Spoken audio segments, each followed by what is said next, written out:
So, I understand. It's my understanding that they are not going to do the statewide smoking ban today. I told Majority Leader McCarthy privately as well as publicly on the floor this morning that I understand that they have an amendment that wasn't timely filed to grant an exemption to the veterans home.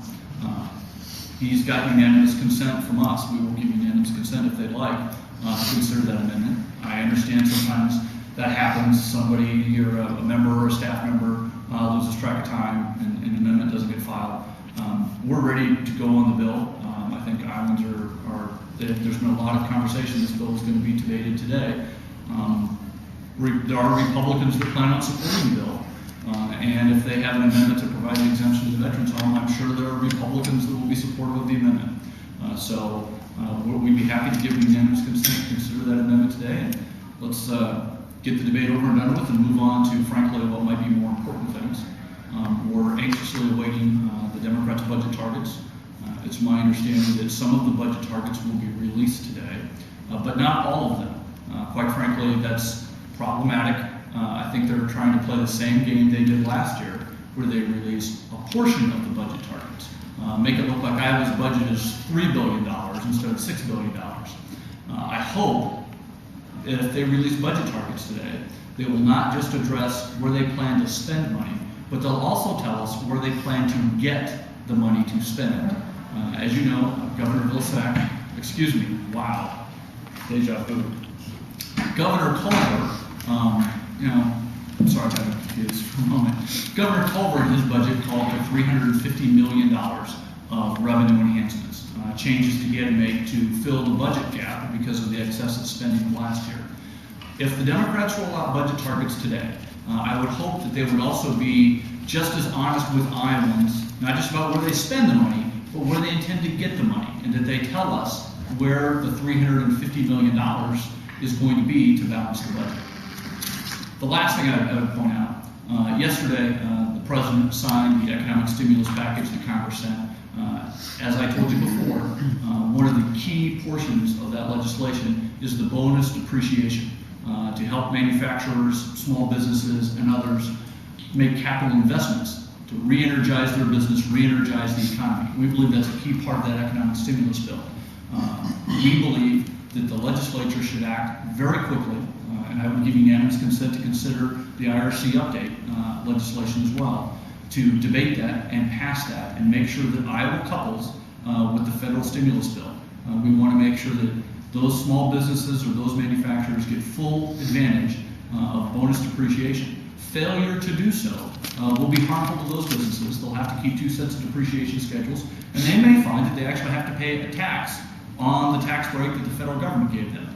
That puts us at a competitive disadvantage with our neighboring states, and Republicans are willing to support legislation that will couple our tax code with the federal.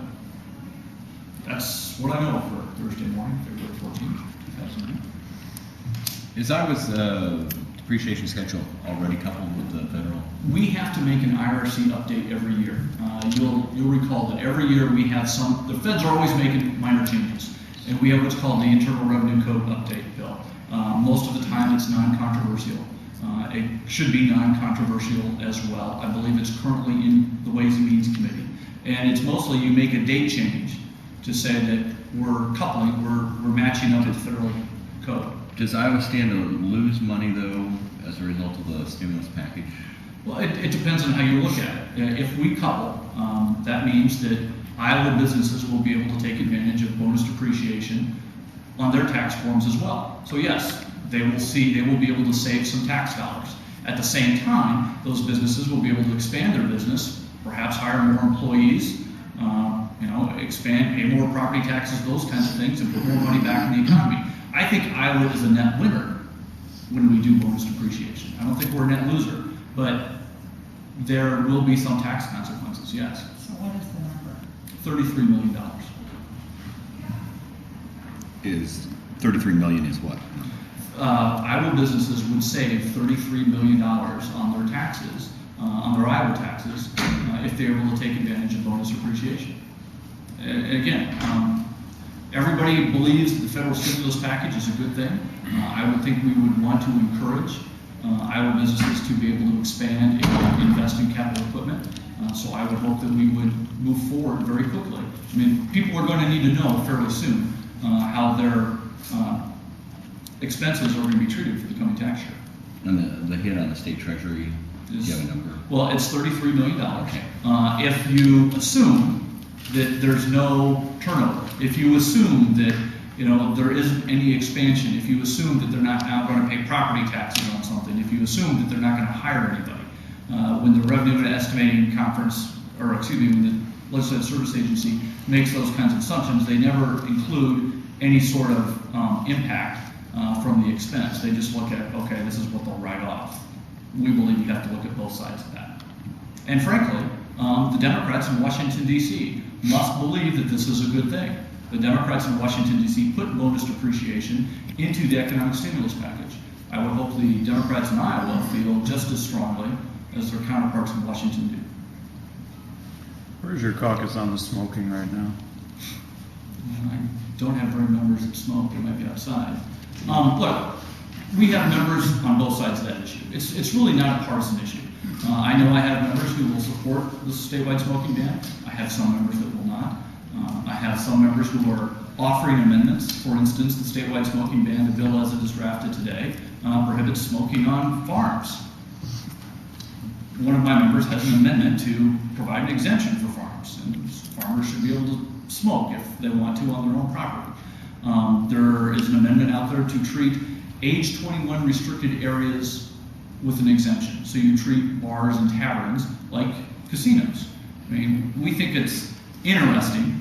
I think it personally it's a little hypocritical for the state to say our interest is in casinos being able to have smoking because the state gets revenue from them. But the little guy who's got the tavern, we don't care about their revenue. No. I think the state should be concerned about everybody equally.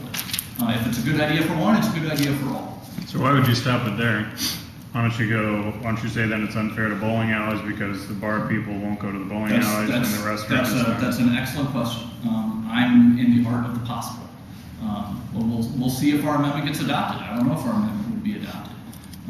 That's problematic anytime you start carving out exemptions. If it's okay for casinos, why not for the bowling alleys? Why not for anybody else? I think what islands are really interested in, when I talk with islands, and they talk about, why can't we ban smoking? They're really talking about restaurants.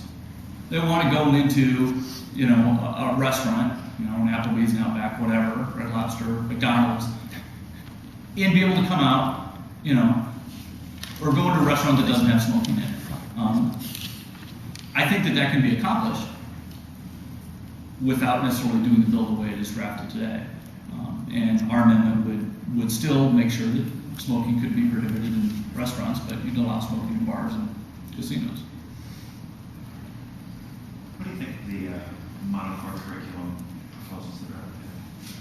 My concern is that if we're only talking about Model 4 curriculum, we're not going far enough.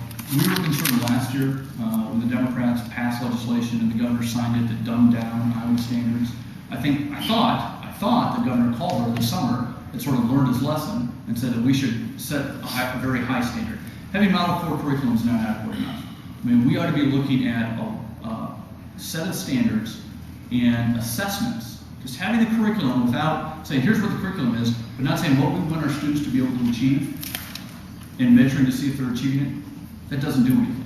We really need to move all the way toward a set of high standards and assessments that not only put us above our neighboring states, but really make sure that our kids are able to compete with their counterparts all across the world. When the Institute for Tomorrow's Workforce was in here last week, they were talking about standards and assessments that compare us to the international community, not just to other states. And I think that they've got the right goal in mind. Are you all concerned about local control issues when you implement it? I used to be, and I've said this before, 10 years ago, if you would have asked me this question, hey, local control, we wear that as a badge of honor. We believe in that. I have changed my mind since then. I've changed my mind since then. I think times have changed. I think we have seen, because we have left it at local control, I think we've seen other states surpass us, and I think we've seen the rest of the world, especially math and science, in some places surpass us.